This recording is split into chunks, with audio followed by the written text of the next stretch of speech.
Hello, beautiful people. I'm Shanika, aka Paging Allyne, and welcome to my channel.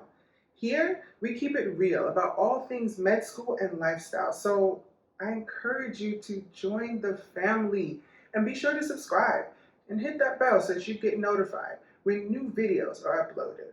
I want to extend a big thank you to all my new and current subscribers. It is so lovely to see you, and I appreciate all the love. I've been hearing some things about naturopathic medicine and medical school that we need to clarify. So let's just get into it. Here are the 5 misconceptions about naturopathic medical school.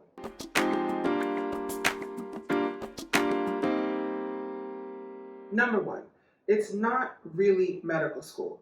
To be honest, I don't even know what this statement means, but I have heard it so many times. From my perspective, I've been in allopathic medical school, and now I'm in naturopathic medical school. So I'm astute enough to let you know the real deal. There are a total of 5 accredited naturopathic medical schools in the US, and I go to one of them. And I can tell you firsthand that this is not just medical school, but this is medical school 2.0.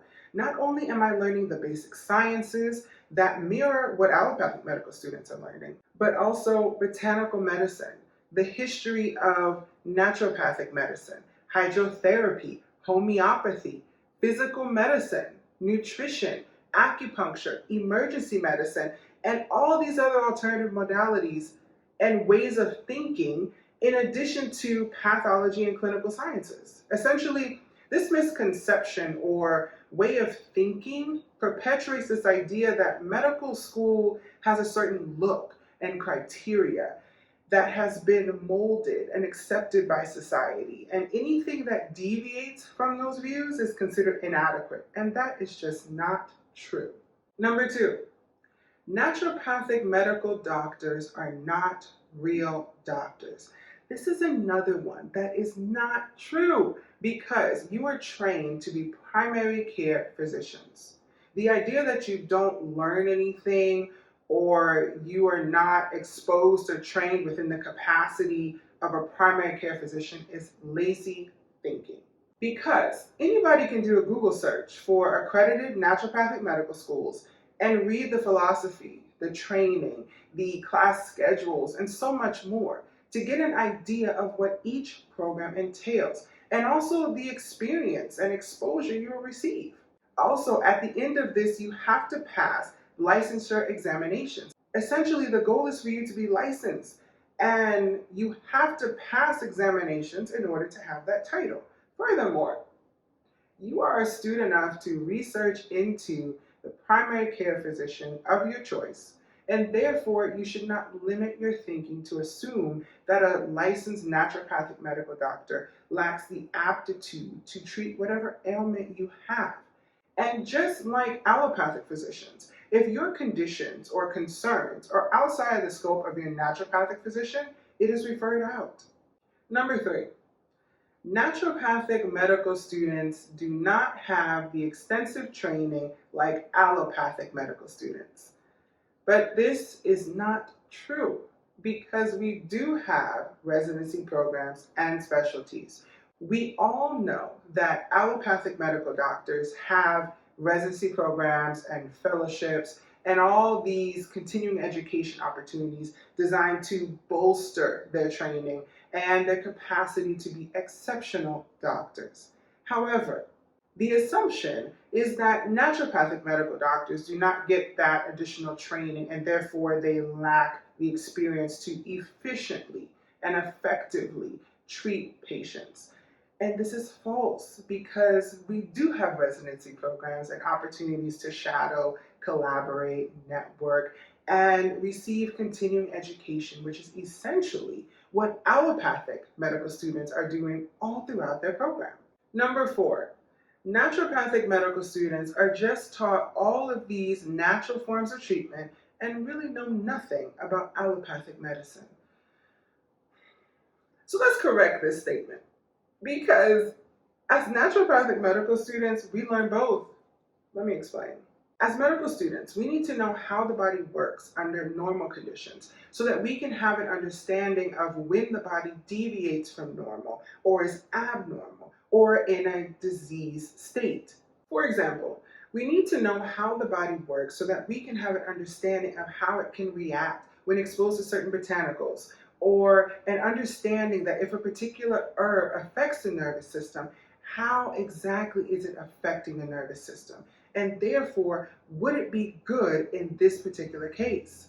Also, knowing the pharmacology of certain prescription drugs dictates how they can be utilized to treat or complement a treatment protocol. When it comes to physical medicine, we need to know our anatomy and the origin and insertion of muscles, the location of nerves and blood vessels, and organ function so that we know how to perform manipulations to restore function and alleviate discomfort or pain in muscles and joints.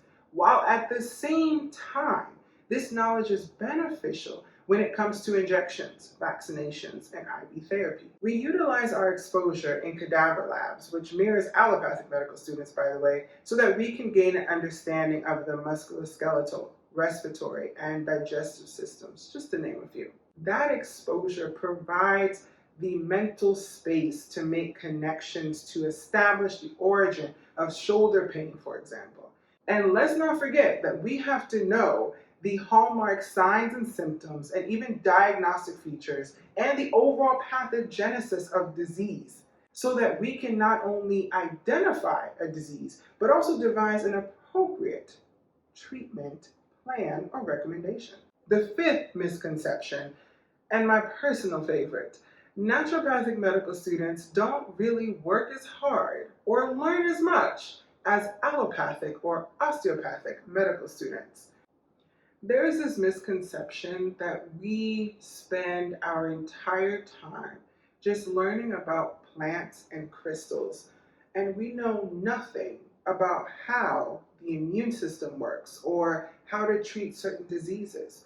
When in actuality, I'm spending the majority of my time thinking about the pathogenesis of a disease, the anatomy of the spine and hips, and that's in addition to understanding the basics of botanical medicine, acupuncture points, the essential components of nutrition, minor surgery techniques, and pediatrics.